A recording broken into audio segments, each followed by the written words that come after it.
Hi, Ray from HIDEit Mounts here, and let's talk today about VESA compatibility and our mounts. What is VESA?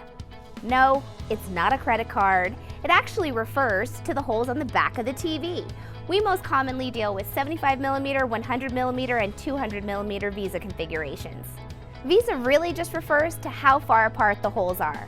Most TVs and monitors use the VESA standard, and that's how so many TV mounts work with so many TVs.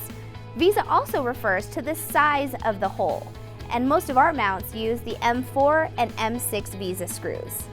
These are the most common VESA screw sizes, and on our mounts, you can see that the M6 screw hole is much larger. We created several different hole patterns to work with the VESA standard, and they're different depending on the mount that you have.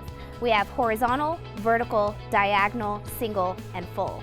Our horizontal hole pattern uses the top or bottom two holes to secure the mount to your display. We use this pattern for mounts like our Uni-S. Our vertical hole pattern uses the two holes on either side of the display to secure the mount. We use this pattern for mounts like this one for the PS4 Slim. Our diagonal hole pattern uses the holes diagonally across from each other to secure the mount to the display. One set is smaller for the M4 screws, and another is larger for M6 screws.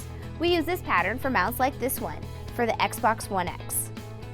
Our single hole pattern uses just one M4 or M6 VESA screw to secure smaller devices to the back of the display.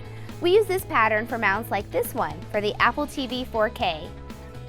Our full hole pattern uses all four VESA holes to secure your device. We use this pattern for mounts like our Mac Mini mount.